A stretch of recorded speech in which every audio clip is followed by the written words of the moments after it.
Bonjour, bienvenue dans ce nouveau numéro de Micro-Trotteur. Bonjour Pascal Bernard. Bonjour. Merci d'être avec nous ici en direct de Deauville. Bonjour Willy Flambard. Bonjour. H plus 16, 17, 18, je ne sais pas si vous réussissez encore à compter les heures. Bon, ça va mieux que ce matin. Ce matin, c'était un peu compliqué. Et non, ça va là. Je commence à recompter normalement. En tout cas, J plus 1 après un moment historique, puisqu'hier nous avons vécu un moment incroyable ici dans l'établissement Lille Brignac. Il était à peu près 22h15 lorsque le silence s'est fait dans cet antre théâtral, comme tu nous le racontais, Willy, dans le journal d'hier soir, 24 heures au trot. C'était un vrai moment de théâtre. Le silence s'est fait car une pouliche est arrivée sur scène, sur le ring. C'est Nodessa Josselin. On l'attendait depuis des semaines, depuis qu'on savait qu'elle était en vente. On va en parler tout de suite avec Pascal, mais rappelle-nous pourquoi c'est un moment historique. Effectivement, c'est un peu une star, telle une ballerine qui est rentrée sur le ring d'Arcana avec Hugo Rousseau la manœuvre qui dit attention, c'est un joyau, c'est évidemment un profil très très rare et on sentait vraiment une pression, comme quelque chose de tendu qui s'installait, mais plutôt dans le bon sens du terme évidemment, comme dans un dans un chaudron avec une tension autour et beaucoup tous les regards qui étaient focalisés sur ce point central, la jument qui rentre sur la ring. Et la température a monté. Pascal, comment vous avez vécu cela? Nous sommes allés jusqu'à, en l'espace de 7 à 8 minutes, à 740 000 € pour votre joyau, cette fille de Reddy Cash et de Bélina Josselin. Comment vous l'avez vécu, vous, de l'intérieur? Écoutez, je l'ai vécu... pour moi, c'est un temps fort, un peu comme le prix d'Amérique de Bélina. On a vécu ça un peu comme ça parce que c'était... on a été préparé toute la journée, la jument est sortie beaucoup. Enfin, il y a eu vraiment une belle journée. Elle était adorable toute la journée, même le soir, au bout de la 50e sortie pour les clients. C'est une épreuve quand même, hein. C'est première épreuve. Elle a couru sa première course hier, la pouliche. Hein. Ah oui, c'est une vraie épreuve et c'est là qu'on s'est dit, mais vraiment, elle est vraiment mignonne et tout. Elle est vraiment... voilà, c'est... Enfin, elle était très sympa. Et donc, on a vécu ça de manière... Enfin, voilà, c'est monté petit à petit, mais avec un vrai bonheur, un vrai moment de bonheur. Vous avez senti de la pression? C'était un soulagement? Fallait que ça se passe. Quel était votre état d'esprit? Alors il y avait de la pression, bien évidemment, mais j'étais quand même à peu près sûr qu'elle allait être vendue, parce que j'avais vu quand même pas mal de clients et... je voyais bien quand ça devrait partir, ça devrait être vendu. Et puis on s'était fixé des marges assez raisonnables. Quel était son prix de réserve? 400 000. Qui était à vos côtés? Mon épouse. À côté, c'était mon épouse et juste derrière, Jean-Michel, qui était venu. Deux personnes qui comptent. Oui, il était venu parce que en plus hier, c'était un moment particulier parce que c'était mon anniversaire. Donc, vous voyez, les choses tombaient vraiment par hasard. Donc, Jean-Michel, il m'a dit, non, je viens pour ton anniversaire et pour Nodessa, on fera tout ça ensemble, on va faire une fête.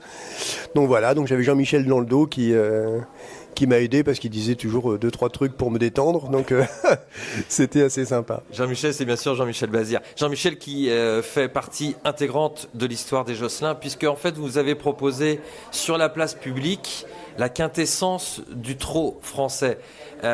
Reddy Cash, les talons ultimes, historiques, Willy, et Bélina, la mère, qui est elle-même la descendante d'une construction d'élevage fantastique, celle d'Yvan Bernard, aujourd'hui de Pascal Bernard. Oui, effectivement, il y a vraiment une lignée et l'impression qu'on avait en regardant le catalogue, et en regardant toujours aujourd'hui le catalogue bien sûr, c'est d'avoir un petit peu une page de catalogue de yearling, de galopeur, avec ce qu'on appelle du black type à tous les étages. Il n'y a pas de trou, il y a beaucoup de caractères gras évidemment, et puis pas un caractère gras pour une 3e place dans une liste évidemment, une succession de groupes 1, donc que du meilleur. On était vraiment dans cette ultime sphère de l'élite. Et là, sans doute que aussi cet environnement-là a créé avec la venue peut-être d'investisseurs, on parlait étrangers, a créé une ambiance particulière et qui a fait aussi monter ce prix très vite avec un premier prix. Bon, évidemment, c'est très anecdotique, mais dans cette scénographie théâtrale que sont les enchères, la première enchère était à 110 000, alors que d'habitude, on est 2 000, 3 000, là, pour 110 000, on y va, quoi, c'est fini. Est-ce que vous êtes intéressé de savoir qui enchérissait, justement? Est-ce que vous réussissiez à voir? Et dans quelle mesure ça comptait pour vous ? Alors, je regardais pas trop, je regardais plus la jument et mon épouse, et puis voilà, on discutait un peu, enfin on essayait de se concentrer, mais on voulait pas trop regarder les enchérisseurs parce que voilà, fallait pas. Moi, je préférais écouter, puis ce qui était bien, c'est que j'écoutais que les enchérisseurs étaient disséminés, donc je trouvais que c'était bien parce que ça voulait dire qu'il y en avait plusieurs un peu partout, donc.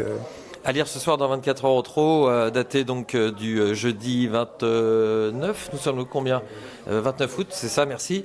Les réactions aussi en interne de l'autre côté de la barrière d'Arcanatro, Olivier Deloy, Hugues Rousseau qui expliquent qu'ils n'ont pas vécu ça au trot avec autant d'enchérisseurs, au-dessus de 300 000 et même au-dessus des 400 000. Vous regardiez Nodessa, Pascal, qu'est-ce qu'elle vous disait ?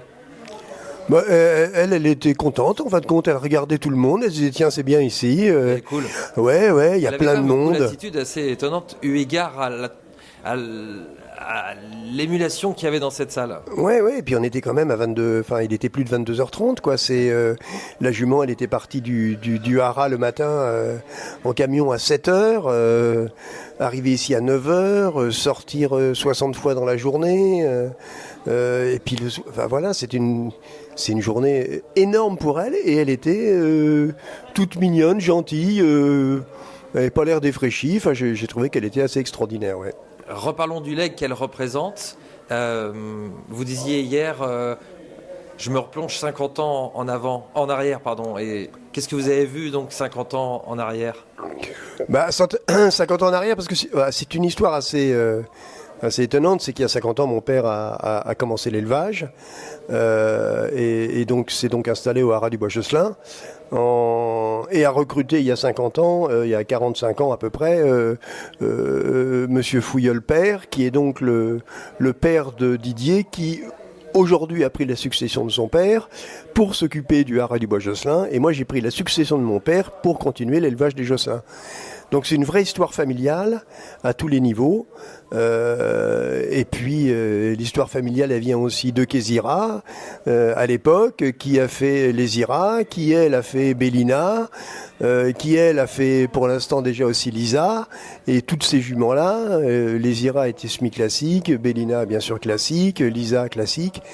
Donc voilà, il y a une histoire familiale aussi bien chez les humains que chez les chevaux. Depuis ce matin, quand on demande ici aux acteurs de la filière de nous expliquer comment ils ont vécu ça, ils nous disent tous, c'est extraordinaire ce qu'a fait Pascal Bernard. Est-ce que vous avez l'impression d'avoir fait quelque chose d'extraordinaire ? Non, j'ai l'impression d'avoir vécu quelque chose d'extraordinaire. Ça c'est vraiment indéniable, c'est un moment que je souhaite à tous les éleveurs, c'est vraiment magique. Après, je pense que dans l'élevage, quand on a une jument comme Bélina, j'ai eu la chance d'avoir Jean-Michel Bazir qui est avec moi, et puis avant Eddie Lebec qui s'en est occupé pour le débourrage, pour la préparation et l'amener où elle était. On a une jument comme Bélina qui est une fille de Love You, faut pas être non plus un sorcier pour se dire on va aller à Rédicache. Donc en fin de compte, j'ai fait un peu ce qui s'imposait, comme tous les éleveurs. Ils ont pas dit quelque chose de génial, ils ont dit quelque chose d'extraordinaire. Pourquoi c'est extraordinaire, Willy ? Parce que ça n'avait jamais été fait avant. Effectivement, personne, et sans vous faire offense, personne n'a parlé de génie. C'est pas vraiment génial. C'est extraordinaire. Pourquoi c'est extraordinaire, Willy ? On n'a jamais vu ça avant. Normalement, ces chevaux-là, bon, déjà, il y a pas, ça n'existe pas. Les filles, c'est filles de deux vainqueurs de prix d'Amérique. Historiquement, c'est plus que rarissime. Mais surtout, si jamais ils existent, et puis même des pédigrés pareils, normalement, ils sont pas en vente. Ça, effectivement, c'est l'accession à ces familles qui sont familles, souvent d'ailleurs familiales, comme il allait dire Pascal. C'est impossible d'y entrer. Ça se passe d'une génération à l'autre sous coffre, on va dire. Et là, l'intérêt, c'est d'avoir ouvert le coffre et de dire voilà, on sort effectivement cette chose entre guillemets, bien sûr, incongrue, très original de son écrin pour la mettre sur la place publique. Et d'ailleurs, c'est une question que peuvent se poser les gens, parce que vous devez être sollicité, Pascal, j'imagine, dès la naissance, peut-être même avant, dans les prés, à l'amiable, pour vendre ou acheter, enfin plutôt pour acheter. Et là, vous avez fait vraiment ce choix de la place publique. C'est ça qui est extraordinaire. Oui, alors oui, j'ai été sollicité bien sûr assez rapidement, déjà dès la première année pour Lisa, et puis pour Mythique également et des choses comme ça. Mais comment expliquer il est important, quand on fait des choses comme ça, de le faire sur la place publique. Je pense moi, je ne voulais pas qu'il y ait voilà, j'aime bien que les choses soient claires et nettes. La transparence totale. Voilà, une transparence totale. Et ce que j'ai beaucoup aimé hier soir, c'est cette transparence complète avec les acheteurs, les potentiels acheteurs. Voilà, il n'y a pas eu d'ambiguïté, il n'y a pas eu voilà, c'était. Je trouve que c'est une vente qui s'est très bien. Je trouve qu'elle s'est très bien passée. Moi, j'ai vu tous les acheteurs avant possible. J'ai vu les acheteurs après. Voilà, et je trouve que ça, c'était important. C'est important dans notre métier d'éleveur justement d'avoir être clair. Voilà, faut qu'on soit clair. Est-ce qu'à votre niveau, vous avez envie de faire changer les choses? Est-ce que c'est une façon de dire, on pourrait changer les choses, nous, les trotteurs entre guillemets? Alors changer les choses, c'est trop ambitieux. Non, je pense que de toute façon, si on ne change pas les choses, on reste les deux pieds dans le sable et on bouge pas. Donc je pense que c'est une erreur de ne pas changer les choses.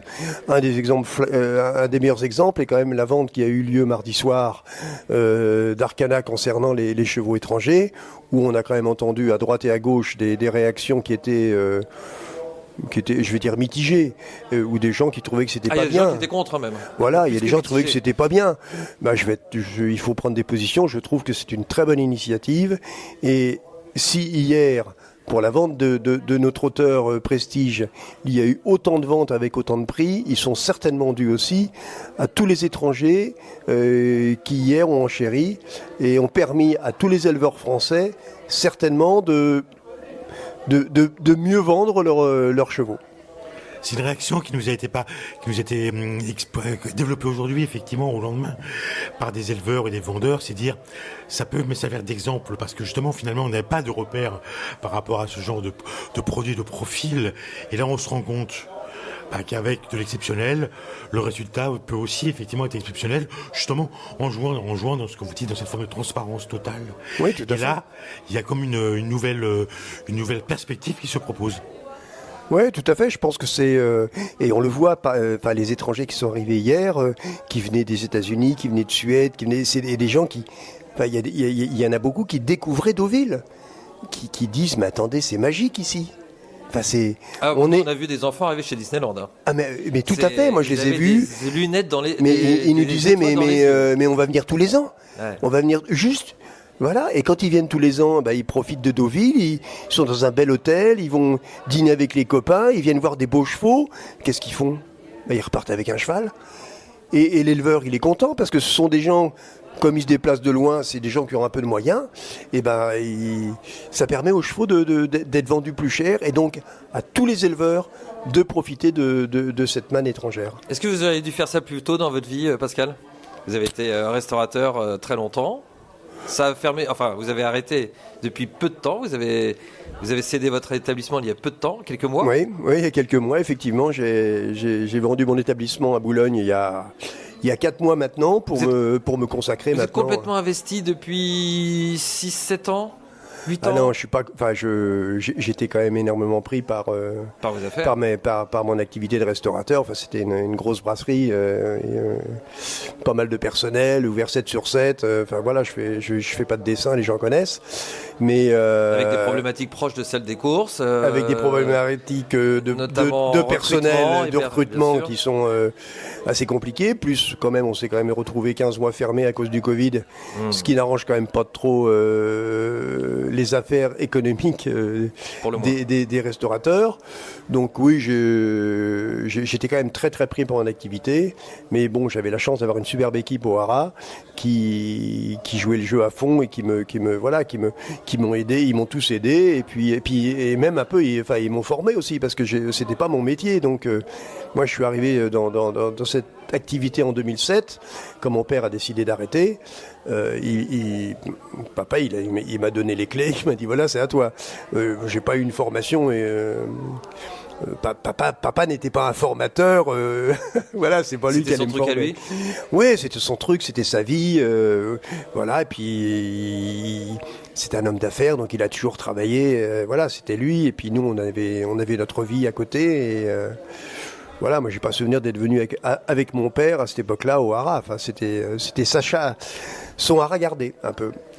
Un dernier mot sur le processus de décision, c'est très intéressant parce qu'en fait, la décision de mettre Nodessa sur le ring est apparue assez tardivement, enfin relativement, eu égard maintenant à l'importance du moment. C'est venu assez tardivement par la naissance cette année d'Olivia, c'est cela ? Oui, tout à fait. En fin de compte, Olivia est née le 29 mai. Et là, c'était la troisième femelle de Bellina et donc la troisième femelle avec Ready Cash de Bellina. Et assez rapidement, je me suis dit mais j'ai 3 femelles, c'est magique. J'ai la chance d'avoir Lisa, la première, qui en ce moment, puisque 3 jours avant, elle avait gagné son premier groupe 2 à Vincennes. Je me suis dit, j'ai quand même la chance d'avoir Lisa qui fait une très belle carrière et donc qui montre tout le potentiel de mère que peut avoir Bellina. Jean-Michel me disait que le deuxième mythique, il allait le qualifier durant l'été et que c'était vraiment sympa aussi. Je me suis dit, bon, voilà, est-ce que c'est pas l'occasion de aussi un peu stabiliser le haras. Je dis souvent en rigolant on va refaire les toitures aussi et changer pas mal de lisses, parce que moi, dans les prés, j'ai des lisses qui datent de mon père, vous voyez, 1978. Donc, il y a quelques endroits où, d'ailleurs, même pour les trouver les lisses, on a un peu de mal, parce qu'elles sont derrière les... Donc voilà, donc il y a tellement de travaux à faire en permanence dans ces grosses structures-là, que c'est aussi l'occasion de rentrer de la trésorerie pour préparer aussi les moments qui seront certainement plus compliqués parce que c'est pas toujours moi j'ai eu la période Bellina 2017-2020. Après Bellina, on a eu 2 années où j'avais plus grand chose à courir, ça a été Vous avez changé quelque chose ou ça s'est fait comme ça ? Non, ça s'est fait comme ça. Il y a eu des décisions ? Les décisions, ça a été surtout au niveau des poulinières, de réduire les poulinières, de sélectionner. Et ça, c'est vraiment une chose que je veux maintenant, que je vais sans arrêt suivre. C'est une poulinière qui ne...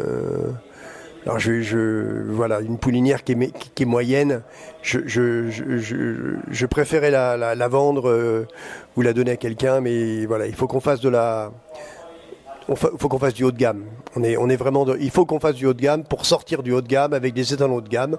Donc ça veut dire des saillies haut de gamme parce que au niveau des étalons, depuis quelques années, on nous a quand même pas, on nous a pas trop fait de cadeaux pour les éleveurs. On paye maintenant des saillies très chères, alors que quand vous regardez. Quand vous pensez qu'une des statistiques importantes de l'an dernier ici, c'est quand même que je crois que c'est 50% des chevaux vendus l'an dernier à Arcana n'ont pas atteint le prix de saillie plus 3 000 €. Bon, c'était une statistique qui est quand même un peu affolante pour les éleveurs. Soit on vend mal, soit le prix de saillie est trop élevé. Voilà, donc et comme on n'a pas tous les acheteurs, il y a moins d'enchérisseurs. Donc ça veut dire que, alors je vais peut-être me faire gronder par les étalonniers, mais mieux, ça veut dire qu'ils vous écoutent et que mais je pense qu'il y a un vrai travail à faire là-dessus. Peut-être que les saillies sont trop chères parce qu'elles perdent. Vous savez, il y a une autre stat aussi, c'est qu'il n'y a pas longtemps, on avait à peu près 15 000 juments en France et on faisait 4 500 qualifiés par an. Là, je crois que de mémoire, on est descendu à 9005 et on fait 4500 et on fait 4500 et on fait 4500 qualifiés par an. Donc ça veut bien dire que malheureusement, les juments moyennes ou pas terribles, c'est pas de gaieté de cœur. Mais il faut faire de la sélection malheureusement de plus en plus. Avec Willy, on veut préparer nos papiers à venir. Ce sera donc notre dernière question. Quel est le plan de saillie pour Bellina jusqu'en 2030 ? Alors déjà l'an prochain, ça sera Idaho de Tillard, elle a été saillie cette année à Idaho de Tillard. Donc l'an prochain, on aura soit un mâle, soit une femelle d'Idaho. Ça nous fera plaisir parce qu'on sera toujours dans la logique prix d'Amérique. Et je pense que pour les années d'après, je regarderai le marché international. Je pense que c'est important. Il y a des étalons magiques partout et Voilà, en plus, bon... International plutôt genre nord de l'Europe ou Bah, on traverse l'Atlantique? Peut-être qu'on traversera l'Atlantique, parce que je pense qu'il y a des... Oui, je pense qu'il faut regarder. Bellina nous aura fait 5 produits français. Bon... tous les gens aiment bien voyager. Pourquoi Bellina ne voyagerait pas? Elle a droit aussi à aller faire un petit voyage. Peut-être, voilà, même si c'est juste un voyage spirituel. Oui. Vous recevrez un petit colis. Et vous faites Voilà, ce qu'il faudra. oui, parce que je pense, non, je l'enverrai pas, non, elle partira pas, je l'enverrai pas aux États-Unis, non, je la garde On chez recevra moi. peut-être le colis, Voilà, qui va on bien. sauvera le colis, on essaiera de faire les choses bien, mais oui, je pense qu'elle ira apprendre une nouvelle langue. Dès 2029? Dès 2028? Dès 2026? Ah, je Très tôt. pense, 2026. voilà, peut-être 2025, Même 2025. peut-être l'année prochaine. Ouais, on va voir un peu comment ça évolue, mais c'est fort possible. Après, il y a... Ça s'est mis dans votre esprit. Voilà, on va prendre le temps de réfléchir à Bien tout sûr. ça. Merci Pascal, merci d'avoir joué le jeu. Merci aussi d'avoir joué le jeu à tous les voyages, parce que la transparence dont vous parliez tout à l'heure pour la volonté de mettre la pouliche sur le ring, c'est aussi valable pour pouvoir raconter des histoires, pour pouvoir parler des chevaux, quand vous êtes aux courses pour les turfistes, pour les gens de la filière avec vos serviteurs, eh bien on essaye d'être là aussi. Pour les bons moments, les moments les plus parfois un peu plus désagréables, mais pourvu qu'on raconte des choses et qu'on essaye d'avancer. Et on voulait vous remercier pour ça aussi, pour votre disponibilité. Willy, un petit mot pour finir? Effectivement, les propos, c'est très important et cette transparence de propos, c'est sans doute ce qui va faire aussi avancer les courses. Merci Pascal. Merci. Merci à vous tous.